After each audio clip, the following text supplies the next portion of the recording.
1992-ൽ ഫിലിപ്പീൻസിൽ Pepsi ഒരു മത്സരം നടത്തി, അത് 5 പേരെ കൊന്നൊടുക്കി. മത്സരം നമ്പർ ഫീവർ എന്നായിരുന്നു. ആശയം ലളിതമായിരുന്നു. എല്ലാ വൈകുന്നേരവും വാർത്തകൾ വിജയിച്ച നമ്പർ വെളിപ്പെടുത്തും.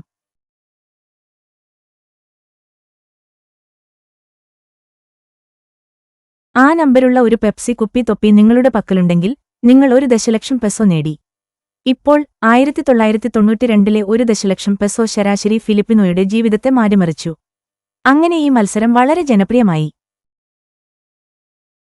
കുടുംബങ്ങൾ അവരുടെ വീടുകളിൽ പെപ്സി കുപ്പി തൊപ്പികൾ സംഭരിക്കും. വിജയിക്കുന്ന തൊപ്പികൾ കണ്ടെത്താൻ പലരും ഡംസ്റ്ററുകളിലൂടെ സഞ്ചരിക്കും. പെപ്സിയുടെ കണക്കനുസരിച്ച് രാജ്യത്തെ ജനസംഖ്യയുടെ പകുതിയും മത്സരത്തിൽ സജീവമായി പങ്കെടുത്തു. ഈ ജനപ്രീതി കൊണ്ടാണ് പെപ്സി നമ്പർ ഫീവർ 5 ആഴ്ച കൂടി നീട്ടാൻ തീരുമാനിച്ചത്. ഇവിടെയാണ് കാര്യങ്ങൾ വളരെ മോശമായത്. നിങ്ങൾ നോക്കൂ, മത്സരത്തിലുടനീളം എത്ര വിജയികളുണ്ടായിരുന്നു എന്നതിന്റെ പൂർണ്ണ നിയന്ത്രണം പെപ്സിയിലായിരുന്നു.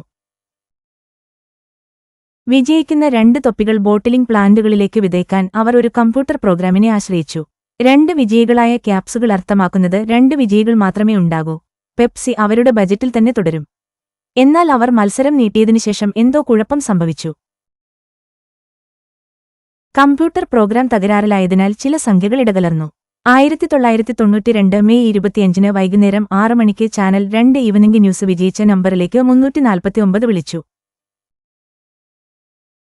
2 വിജയികൾ മാത്രമേ ഉണ്ടാകൂ എന്നിരിക്കെ ലക്ഷക്കണക്കിന് ഫിലിപ്പിനുകൾ ആഘോഷിക്കാൻ തുടങ്ങി. നിങ്ങൾ കാണുന്നു, 349 ഇതിനകം വിജയിക്കാത്ത നമ്പറായി നിയുക്തമാക്കിയിരുന്നു. ഇക്കാരണത്താൽ ബോട്ടിലിംഗ് പ്ലാന്റുകൾക്ക് ആ നമ്പർ അവർക്ക് ആവശ്യമുള്ളത്ര അച്ചടിക്കാൻ സ്വാതന്ത്ര്യമുണ്ടായിരുന്നു. ഇത് ഫിലിപ്പൈൻസിൽ 6,349,000 തൊപ്പികൾ പ്രചരിക്കുന്നതിന് കാരണമായി. 349 എന്നത് ഒരു സാധാരണ തൊപ്പിയായിരുന്നു. പലർക്കും ഒന്നിൽ കൂടുതലുണ്ടായിരുന്നു. അന്ന് രാത്രി തെരുവുകൾ ആഘോഷത്താൽ കാടുകയറി. അവരെല്ലാം സമ്പന്നരായിരുന്നു. ഒടുവിൽ പണത്തെക്കുറിച്ചുള്ള ആകുലത അവസാനിപ്പിക്കാൻ അവർക്ക് കഴിഞ്ഞു. നൂറുകണക്കിനാളുകൾ പെപ്സി ഫാക്ടറിയിലേക്ക് വിജയത്തൊപ്പികളുമായി ഓടിയെത്തി. താമസിയാതെ അത് പൂട്ടുകയും പോലീസ് കാവലേർപ്പെടുത്തുകയും ചെയ്തു. തങ്ങൾ വലിയ കുഴപ്പത്തിലാണെന്ന് കമ്പനി പെട്ടെന്ന് മനസ്സിലാക്കി. പെപ്സി എക്സിക്യൂട്ടീവുകൾ അർദ്ധരാത്രിയിൽ ഒരു യോഗം ചേർന്ന് ഒരു പരിഹാരമുണ്ടാക്കാൻ ശ്രമിച്ചു. വിജയിക്കുന്ന ഓരോ തൊപ്പിയും ആദരിക്കാൻ അവർക്ക് 10,000 ഡോളർ ചിലവാകും. അതിനാൽ പകരം അവർ കമ്പ്യൂട്ടറിൽ കുറ്റം ചുമത്തുകയും വിജയിക്കുന്ന ഓരോ തൊപ്പിക്കും 500 പെസോ വാഗ്ദാനം ചെയ്യുകയും ചെയ്തു. ഇപ്പോൾ 500 പെസോ ഏകദേശം $18 മാത്രമായിരുന്നു. ഇത് യഥാർത്ഥ വിലയുടെ 0.05% ആയിരുന്നു. ചിലർ ഈ ഓഫർ സ്വീകരിച്ചപ്പോൾ മിക്കവരും നിരസിക്കുകയും കൂടുതൽ ദേഷ്യപ്പെടുകയും ചെയ്തു. ചില കമ്പ്യൂട്ടർ പിശകുകൾ അവർ കാര്യമാക്കിയില്ല. കോടിക്കണക്കിന് ഡോളറിന്റെ കോർപ്പറേഷനായിരുന്നു പെപ്സി. അവരുടെ ദൃഷ്ടിയിൽ മുഴുവൻ സമ്മാനത്തുകയും അവർ ബഹുമാനിക്കണം. എന്നാൽ പെപ്സി വഴങ്ങിയില്ല.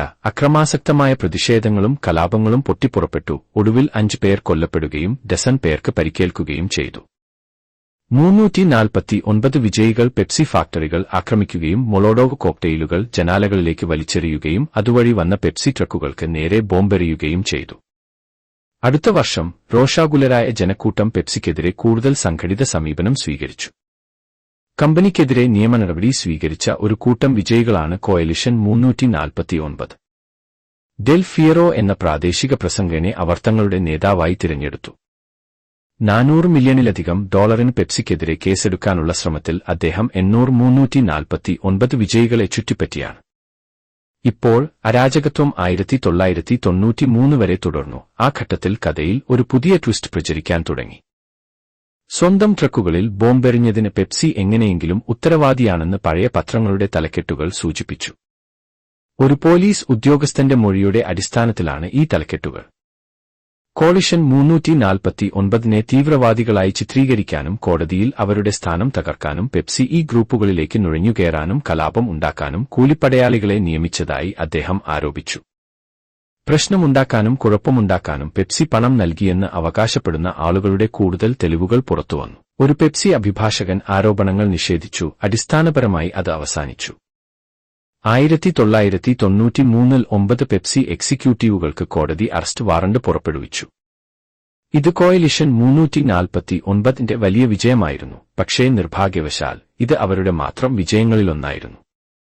തുടർന്നുള്ള മാസങ്ങളിൽ മിക്കവാറും എല്ലാ സിവിൽ സ്യൂട്ടുകളും ക്രിമിനൽ പരാതികളും കോടതിക്ക് പുറത്തേക്ക് വലിച്ചെറിയപ്പെട്ടു. 2006 ബാക്കിയുള്ള എല്ലാ കോടതി കേസുകളുടെയും പുസ്തകം കോടതി ഔദ്യോഗികമായി അടച്ചു.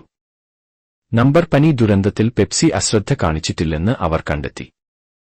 എല്ലാം പറഞ്ഞു തീർന്നപ്പോൾ പെപ്സിക്ക് ഒരു ചെറിയ പിഴ 150,000 പെസോ അടയ്ക്കേണ്ടി വന്നു. നമ്പർ പനി അനുഭവിച്ച പല ഫിലിപ്പിനോകളും ഇന്നും ആഘാതത്തിലാണ്. ചില ഗ്രൂപ്പുകൾക്ക് ചുറ്റും പെപ്സി എന്ന വാക്ക് പരാമർശിക്കുന്നത് പോലും നെറ്റിച്ചുളിക്കുന്നു. സംഖ്യ പനി ദുരന്തത്തെക്കുറിച്ച് പെപ്സിയോട് അടുത്തിടെ പ്രതികരണം ആവശ്യപ്പെട്ടിരുന്നു. അവർ ഈ പ്രസ്താവനയുമായി